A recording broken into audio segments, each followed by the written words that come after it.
Well, if the Fed's not going to cut and we need a new buyer of treasuries, Where does the demand come from? where are we going to park them? And this comes into what's going on with the Genius Act, um, and the this week's hot IPO, the Circle IPO. So for those of you just new to this development, Circle is a business that was initially a partnership, kind of one to one. But it's a coin operator for the USD coin, which crypto ticker USDC. Um, it's at this point it's got a consortium of liquidity providers. Largest among them probably Coinbase, but they did just you know add Binance in December of 2024. So all of the crypto exchanges have really adopted at this, or the majority of the crypto exchanges have adopted this USDC, which is a US domiciled stable coin, in contrast to the market leader in the stablecoin space, at this moment, about a decade in, Tether, which to date is it operates offshore.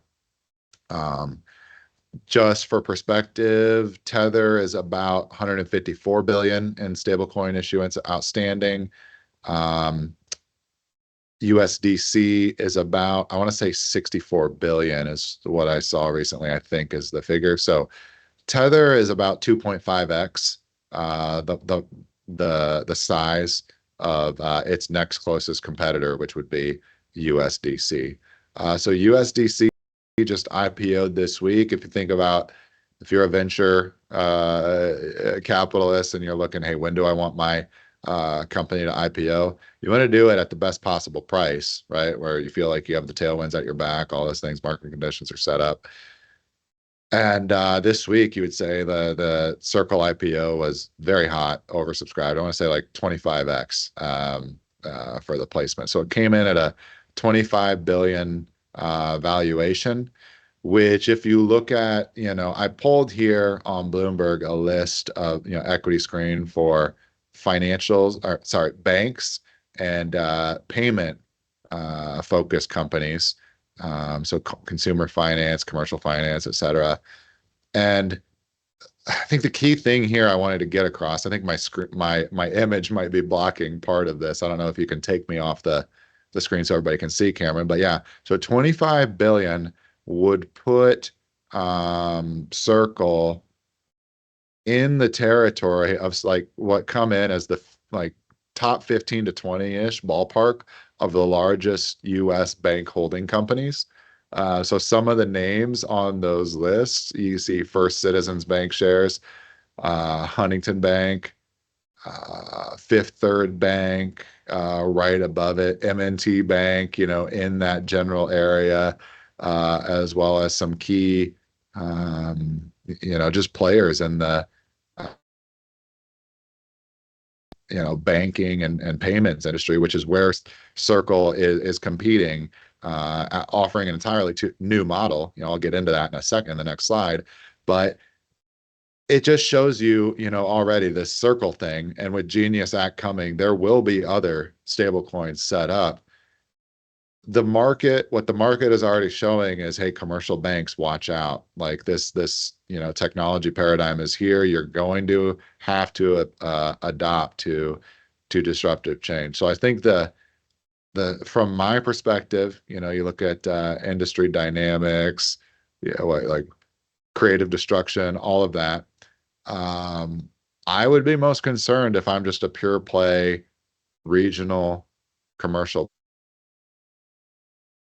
in the US, just focused on deposit banking, and extracting the majority of your income out of just credit, net interest income, that approach. I think what this Circle IPO is telling you is like, it's been 10 years right now, like 15, technically 16 since Bitcoin launched. But Tether's been around since, I want to say 2013, 2014, and growing. This is really your wake up call, in my opinion, to the U.S. Commercial banking system. And another point on that, we talked about Tether. being the actual market leader here.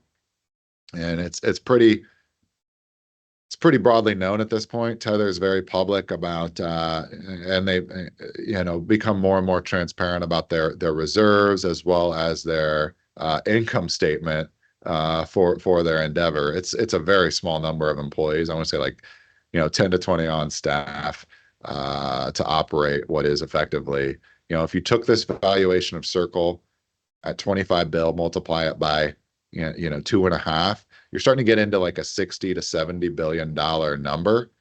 And if you look at the firms in that range, so you've got US Bank Corp, PNC, you've got PayPal in there, a non-bank competitor to the US commercial banking system, who has been who the banks have been worried about ever since the 2000s when PayPal arrived on the scene.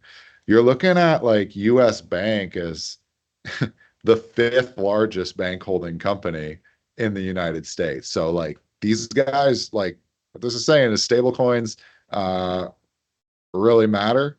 And if you're a commercial bank or incumbent in this system, my opinion, this is probably the last warning sign you're going to get to start developing strategic initiatives around what's going on. You could say with crypto, in my opinion, it's a Bitcoin story, and that's where you should focus. But regardless, like this is a time of, I would say, disruptive challenge, innovation. The barbarians are through the gate, right? At this point, you really have no choice if you're on an executive committee or if you're in charge of biz dev or strategy at one of these names. I mean, and this list goes very long. There's a long tail here, but if you're not developing on this new technology paradigm or platform, your market cap is at risk. Yeah, and I think something else to call out here too is just that there's been a lot of talk, articles coming out of some of these banks claiming that they're going to get together and make their own, issue their own stablecoin with a consortium of each other, but none of it is actual movement, right? USDC, Tether are out in market today. Tether has, you can actually get Tether at an ATM in some foreign countries. USDC, same deal. They're actually out to market. They're gaining consumers. They're gaining customers.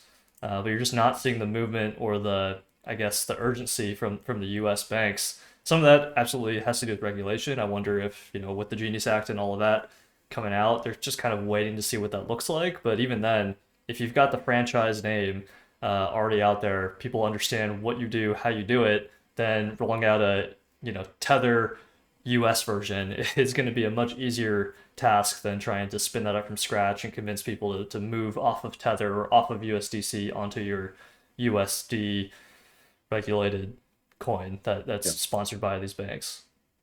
I'll try to make this as simple as I can and straightforward, for hopefully there's someone in the banking, financial services, or payments industry. If you're watching, let me put this very straightforward. So there's something on this list in this space that is a competitor that's not present, and it's Bitcoin, right? It would be number one, 2 trillion market cap. So if you're trying to, wrap your head around what's going on, what is the paradigm, what do I need to adopt, what is the disruptive technology, this idea that it's going to be some new blockchain, some crypto, some Solana, et cetera. The market is already giving you the signal that technology to build around is this thing that's 3x bigger than JP Morgan at this point in time already, which is, the game theory works. It's join or die, right? So it's opt in voluntarily. But if you choose to build on that thing, you get all of the superpowers that Bitcoin offers. So this idea that, hey, I need to, I'm bank number 50 plus 51. And if I do that, we can lock in our market share. Be careful. Like the way it actually works out, if you build on Bitcoin, you're anchoring to the biggest thing, and everything that anchors to that is going to be pulled up this list, right? So a lot of strategy involved, a lot of complexity, but at the end of the day, it's very simple. The core choice here, it's hard to see what's not discussed, right? Or what's not, grabbing headlines. But what's really going on here, zoom out. This is a Bitcoin story. anchor your business to Bitcoin. It's the largest thing. It's the thing that's not talked about. But if you pull into that momentum, that gravity will, be the thing that you know allows you to outgrow your competitors and cost efficiencies, all of that.